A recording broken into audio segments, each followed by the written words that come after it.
Pessoal, estamos aqui para mais um Lado a Lado Cast, o videocast que tem a missão de cuidar de você.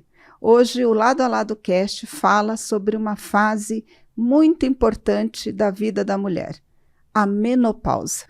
Hoje falaremos sobre os principais sintomas, os cuidados indicados, os possíveis tratamentos para lidar com os desafios dessa fase e esclarecer algumas questões sobre a reposição hormonal. Eu sou Marlene Oliveira, fundadora e presidente do Instituto Lado a Lado pela Vida, e hoje vou conversar com duas pessoas especiais, a doutora Renata Mendes, médica, ginecologista, e a doutora Gabriela Fontana, médica endocrinologista. E agora estamos aqui para esse bate-papo com essas duas pessoas aqui que vai falar para vocês e tirar esses mitos sobre a menopausa. E aí eu queria começar com você, Gabriela. Queria que você se apresentasse para a nossa audiência. Quem é a Gabriela? Eu sou Gabriela Fontana, eu sou médica, trabalho com endocrinologia e também atuo num ambulatório, que a gente trabalha com reposição hormonal, junto de uma faculdade que chama Faculdade BWS. E lá nós atendemos só mulheres na menopausa. E você, Renata? Eu sou Renata, sou ginecologista e hoje atendo no consultório numa clínica que chama Célula Mater, que é uma clínica que cuida da mulher por completo, desde a fase inicial da adolescência até a vida adulta. E essa fase maravilhosa que é essa fase da menopausa também, né? Com todo o cuidado completo. E aí vamos começar com você, Renata. Queria que você falasse um pouquinho sobre essa fase da menopausa, né? A gente, eu costumo dizer que as mulheres, né? Nós aprendemos a lidar ali com a fase aquela fase da puberdade, né? Com todas as fases, mas ninguém nos ensinou a lidar com a fase da menopausa, né? E aí eu queria que você falasse um pouquinho, né? Como que é essa fase da menopausa? É um grande desafio, né? Exatamente porque a gente tenta ensinar nas escolas como vai começar a menstruação e a gente aprende que todo mês ela vem. E agora, a gente tem que lembrar que quando a gente entra na menopausa, a gente vai passar pelo menos mais uns 30 anos, às vezes 40 anos na menopausa. Então, assim, pelo menos 1/3 da vida da mulher é nessa fase. Então, a gente precisa falar um pouquinho mais mesmo sobre isso, né? Como que vai ser esse processo. E é uma transição, né? Então, a gente nasce com a nossa reserva de óvulos e ao longo da vida a gente vai consumindo, né? Então, a gente ovula todo mês e, teoricamente, nosso corpo é programado para engravidar. Então, não engravida, a gente vai consumindo esses óvulos. E aí chega um momento que essa reserva, ela acaba, se encerra. E, junto com ela, a gente tem uma mudança hormonal muito importante, né? Então, a gente tem uma queda importante desses hormônios produzidos pelo ovário. Então, a menopausa, na verdade, classicamente, a gente acaba estabelecendo como 12 meses sem menstruação. Mas, na verdade, junto com ela, vem muitas mudanças, né? Então, a gente tem que lembrar que a gente tem receptores hormonais pelo corpo inteiro. E esses hormônios que são produzidos pelo ovário, eles não atuam só ali. Porque a gente pensa muito, né, na menstruação, na gravidez, mas no final das contas, eles modulam o corpo todo. Então, a gente tem receptores no cérebro, na pele, na mucosa, no corpo inteiro. Então, né, a gente tem uma mudança bem intensa nessa fase, né? E às vezes, para a mulher, é muito difícil lidar com essa mudança muito brusca, né? Tudo que vem junto com ela, com essa fase. E às vezes marca um pouco também a forma como a gente vai lidar com essa próxima etapa, né? E, Gabriela, é fogacho, é pele seca, é irritação, é falta de memória, é o corpo, né, que vai mudando, é a gente que não se reconhece no espelho. E aí? Eu acho que a frase que eu mais escuto das pacientes é exatamente isso que você falou. Eu não me reconheço mais. E não acho que seja só a coisa do espelho. A energia para a vida, para fazer suas coisas, para conseguir viver mesmo. As pacientes já falam que sentem isso caindo. De fato, esses são os sintomas mais clássicos. Vou te falar que existem outros. Tem gente que não acredita, mas zumbido no ouvido pode ser coisa de menopausa. E, às vezes, com a reposição, a gente consegue tratar até zumbido no ouvido. Então, tem muitas mudanças. O corpo da gente muda muito. Inclusive, a deposição de gordura, né? Acho que também tem a ver um pouco com o meu trabalho, que as pacientes me procuram muito, por isso eu ganhei peso, não sei o que está acontecendo. Existe, de fato, uma queda do metabolismo. E, às vezes, os esforços que você faz tem que ser o dobro para ganhar metade. E ainda tem que ficar feliz. Então, a composição corporal muda porque a barriga, por exemplo, né, essa coisa da mulher ter mais cintura, isso está muito relacionado com com os nossos hormônios da menstruação. Então, quando a gente começa a perder esses hormônios, tem uma tendência a ter mais deposição de gordura no abdômen. Mesma coisa acontece com glúteo, coxa. A gente tem uma tendência na menopausa a perder esse volume que a gente, né, brasileiro adora, porque esse volume. Então, as pacientes falam que o corpo muda muito, e isso de fato é comprovado. E tem no processo de envelhecimento, aí, tanto homens como mulheres, existe uma tendência de perda de massa muscular e ganho de gordura. Então, muda muita coisa, inclusive do que a gente está vendo no espelho. Isso muda a forma como a gente se relaciona com a gente mesmo, né? E Renata, algumas mulheres elas são privilegiadas de não sentir nada disso? Isso realmente é muito pessoal, né? Uhum. E a gente percebe que realmente tem pacientes que sentem menos essa mudança. Acho complicado a gente dizer que não sente nada, né? Uhum. Porque é uma mudança tão grande em tantas áreas no corpo que, às vezes, a gente tem uma mudança que a gente não correlaciona necessariamente com a menopausa. Mas, às vezes, elas estão bem interligadas, né? E, em contrapartida, tem um monte de pacientes que têm muitos sintomas, até como a Gabriela falou, zumbido no ouvido. Às vezes, é uma coisa que a gente não relaciona, mas que pode ter, né? Então, é difícil, mas tem. Uhum. Agora me diz uma coisa, Gabriela. Nós, né, você pega uma geração que foi preparada para curtir ali a juventude, ao limite da juventude. E ela não foi preparada para envelhecer. E aí ela chega nessa fase onde ela não teve esse preparo. E como você orienta essas pacientes, né? E aí tem o mito da reposição hormonal, né? Ah, não, porque tem tudo aquilo, né? Não, a reposição hormonal não é indicada, né? Existe todo aquele mito.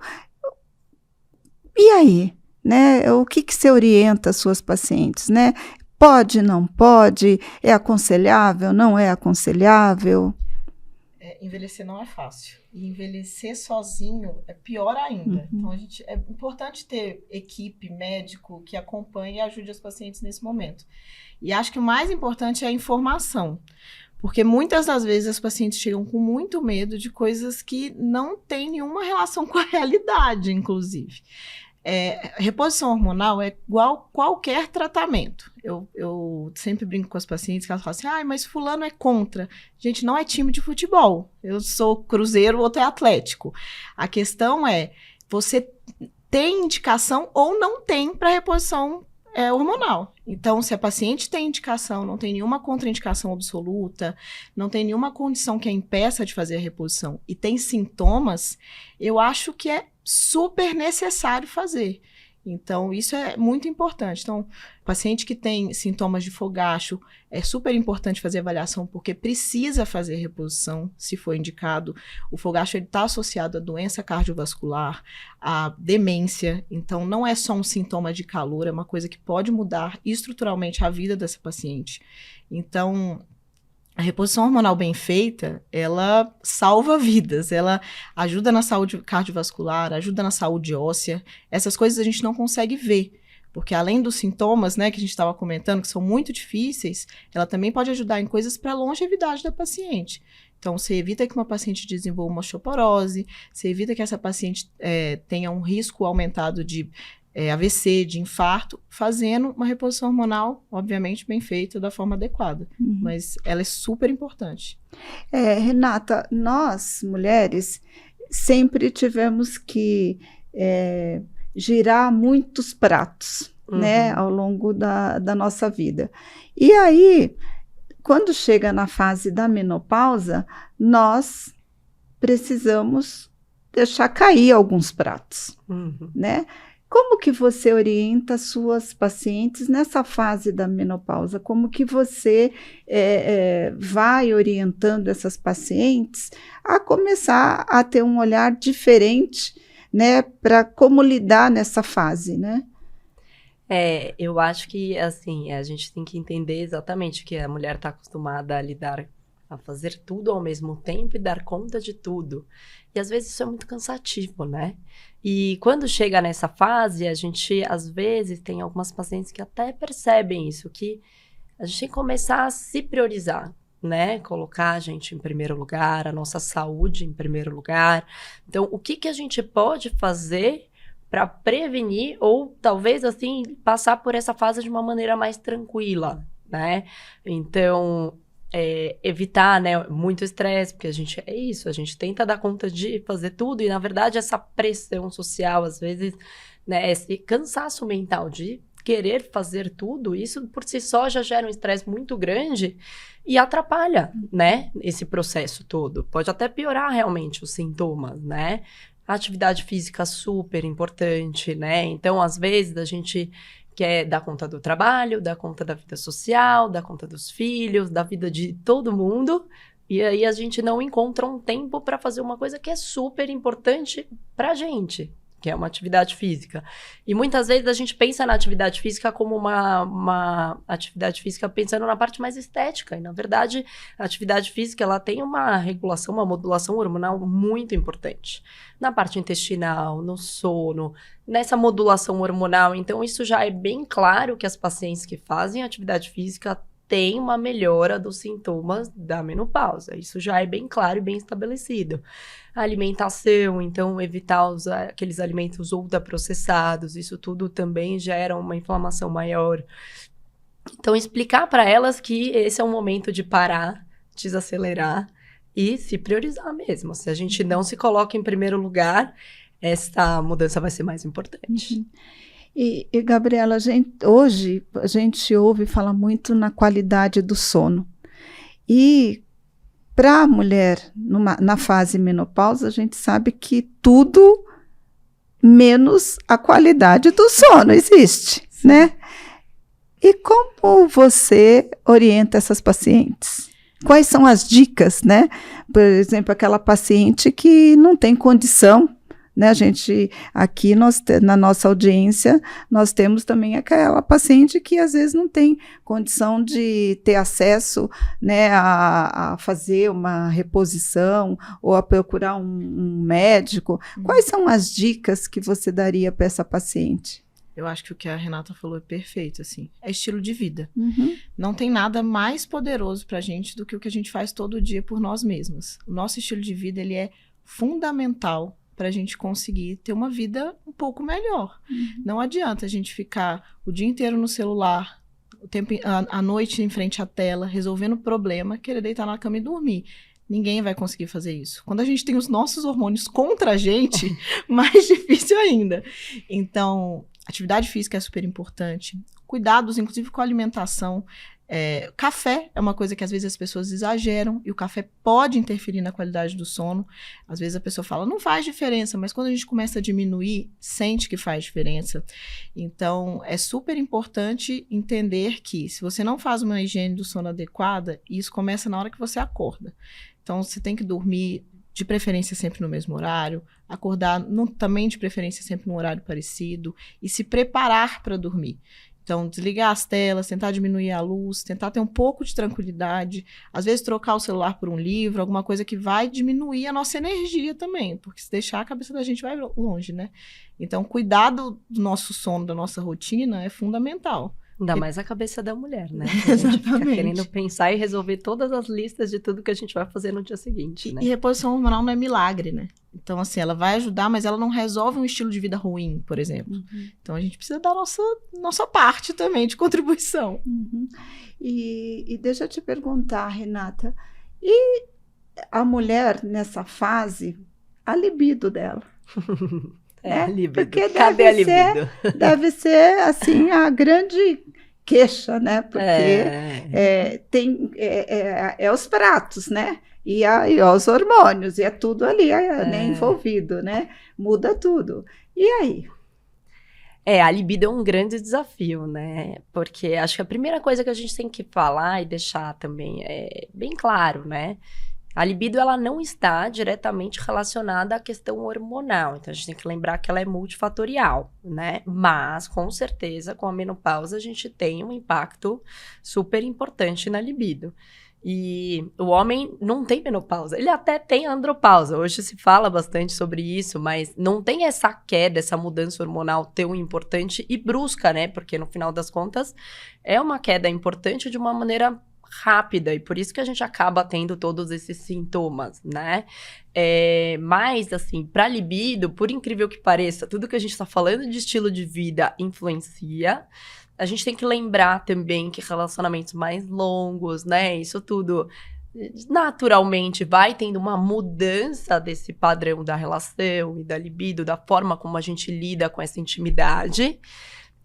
Lembrar também que a gente precisa de momentos de intimidade com o nosso parceiro ou parceira, porque não adianta a gente querer que, eu tô lavando louça, quero ter libido. Não é assim, né? Então, se a mulher, ela tá preocupada, se ela não tá se sentindo bem com ela mesma, se ela tá passando por essa fase com uma crise de como que vai ser, com toda essa mudança, automaticamente ela não vai estar tão aberta para essa intimidade. E quando a gente, mulher, é diferente de homem, né? Se a gente não tá com a gente mesma, a gente não consegue se doar e estar ali em outro lugar e ter essa intimidade. Então, acho que a reposição ajuda, com certeza, nas pacientes que têm indicação, que têm esse sintoma, e, obviamente, sem contraindicação, mas a gente tem que lembrar de todos esses outros fatores também, porque muitas vezes a paciente chega no consultório, minha testosterona tá baixa, por isso que a minha libido tá baixa. Aí você, né, repõe e, às vezes, melhora a testosterona, mas a libido não melhorou. Então, a gente precisa parar, dar um passo atrás e olhar tudo que tá por trás disso também, né? E me diz uma coisa, quando passa? Vai passar? Essa mudança de libido? Não. A menopausa, o sintoma? Na verdade, né, a gente tem que lembrar qual é a causa da menopausa, né? A causa da menopausa é essa parada da produção hormonal. Então, esses hormônios, essa mudança, esses hormônios, eles não vão voltar a ser produzidos. Então, esses sintomas, eles vão se manter. Muitas vezes a gente se acostuma, muitas vezes eles vão atenuando um pouquinho mais, mas tem pacientes que às vezes 20, 30 anos depois da menopausa ainda sentem esses sintomas, sim. Então, às vezes, até a gente vê pacientes que estão fazendo reposição, estão super bem, falam, agora já passou, né, já passou um tempo, acho que não tem mais nada, volta tudo. Aí fala, doutora, quando vai passar tudo isso? Eu falo, então, na verdade, não tem uma data, não tem essa previsão. E é muito individual, né? E, Gabriela, você tem pacientes que já está convivendo com a menopausa já há muitos anos e que está bem e que tem aceitado, assim, e tem aqueles pacientes que vai lutando e vai insistindo, falando assim, eu já não aguento mais, eu quero que acabe com isso, e tem. Com certeza, tem. Se tem gente, tem história. É isso aí. A gente tem pacientes que... Porque também tem a questão dos sintomas, né? Como a gente percebe e como os sintomas se manifestam. Então, obviamente, que o paciente que tem mais sintoma, ele vai se queixar mais. Eu acho que tem uma questão super importante, que quando a gente fala que a menopausa não é uma coisa debatida, é porque envelhecer não é uma coisa validada na sociedade. Então, as mulheres sofrem muito com envelhecer. Parece que a nossa potência, a nossa presença no mundo depende de não envelhecer, está sempre bem, está sempre linda, está sempre não sei o quê. Então, quando a paciente tem mais dificuldade em entender esse processo de envelhecimento como um processo natural da vida, isso também dificulta no entendimento do processo da menopausa, obviamente. Mas uma coisa eu tenho certeza, os pacientes que a gente consegue tratar da forma correta, e aí dependendo da indicação ou não, com ou sem terapia de reposição hormonal, elas têm uma qualidade de vida melhor. E, assim, não tenho dúvida em dizer que as que a gente consegue fazer reposição hormonal se sentem melhor ainda, porque é uma forma de lidar com sintomas de um jeito mais certeiro. Mas existe saída para quem não pode também. Que nem você, que é uma endocrinologista, hoje eu tenho percebido que o endócrino ele tem tido um papel muito importante no manejo, né, dessas terapias, e ele tem tido um papel muito assertivo. Como você percebe a evolução hoje nos tratamentos, né, dessas pacientes? Eu acho que a gente tem caminhado para coisas mais modernas e condições de tratamento também mais viáveis. Então, a gente tem hoje várias opções de tratamento e acho que é super importante ter essas opções. Acho que o endocrinologista sozinho não faz verão. Eu acho que é super importante ter uma equipe. Eu sempre falo com os pacientes que tem que ter uma gineco, né, ou um ginecologista junto. Porque a gente está tratando de hormônios, mas existem uma série de outras coisas da saúde da mulher que precisam ser vistas. E é uma área fim, né? Então, eu faço aqui uma parte, a Renata faz outra parte de lá. Então, é interessante entender que a paciente precisa estar bem tratado e bem cuidado em todos os âmbitos, mas existem várias formas de fazer reposição hormonal. Hoje nós temos coisas acessíveis, tem coisas no SUS que a gente pode fazer de reposição. Então, se a paciente conseguir, né, passar por todas essas barreiras que a gente conversou, de ter acesso, etc., é possível fazer a reposição de várias formas por aí. Nós estamos chegando aqui ao final, né? Foi um papo super gostoso. Eu acho que aqui nós abordamos vários tópicos, né? Eu adorei essa conversa. Vou querer ter vocês em outros episódios aqui, porque eu acho que vale a pena a gente abordar outros assuntos. E para encerrar, eu queria que cada uma de vocês olhasse agora ali para a lente da verdade e falasse para aquela mulher, cada uma de vocês, assim, aquela mulher que está ali esperando uma mensagem ali, que está angustiada, que não tem com quem falar, que está ali sozinha, que mensagem vocês mandariam para aquela mulher que está ali esperando uma mensagem, né? Ali não tem com quem falar, que está angustiada, que mensagem vocês mandariam ali, né? Ela está ali sozinha, né? Que mensagem vocês mandariam? Eu acho que a coisa mais importante que a gente precisa entender é que a gente precisa não aceitar as coisas que são muito difíceis para a gente. Então, se você está na menopausa, passando e sofrendo muito dos sintomas que a gente conversou aqui, que você provavelmente já conhece, procura ajuda. E eu sempre falo com os pacientes que tem que insistir até achar alguém que ajude, porque se alguém está falando para você que é normal ter calor, não dormir por causa de calor, tá com o emocional totalmente abalado, isso não é normal. Sintomas da menopausa são muito comuns, mas não são sintomas que nós precisamos conviver com eles a vida inteira. Então procura ajuda que pode ser que você melhore. É um processo que, né, a gente vê uma mudança, mas acho que é importante também ter sempre alguém com você ali do lado para ajudar a passar por esse processo de uma maneira melhor, mais tranquila. E lembrar que é isso que a gente estava falando aqui, né? Que a gente vai viver na menopausa ainda agora, ainda mais hoje, com a expectativa de vida só aumentando, no mínimo 30, às vezes 40, às vezes 50 anos, não sabemos. Mas mais do que achar que a gente está envelhecendo, né? Eu acho que é importante a gente lembrar que agora é o momento de parar, se cuidar, e tudo que você queria fazer e não fez até agora, aproveite e já faça, porque é uma mudança e você tem essa licença poética agora de aproveitar esse momento. E hoje recebemos essas duas pessoas encantadoras aqui para falar de um tema que a gente tem que começar a enfrentar e a conversar mais, né? Falar nas nossas rodas de amigas, falar com os nossos vizinhos, né? Falar com os nossos companheiros, porque a gente não pode ter vergonha, né? Não tem que ter tabu. E aí falamos hoje sobre a menopausa. os desafios, e vamos falar mais aqui sobre esses temas, e eu vou trazer elas mais vezes aqui para falar sobre isso. E aí, eu quero que vocês continuem nos acompanhando aqui nos nossos canais, aqui no nosso Lado a Lado TV, no nosso portal, o ladoaladopelavida.org.br, nas nossas mídias sociais. E se você gostou desse conteúdo, por favor, mande para um amigo, mande para quem você achar que essa informação vai ser útil. É assim que a gente consegue levar informação de qualidade para outras pessoas. E eu espero você no nosso próximo episódio.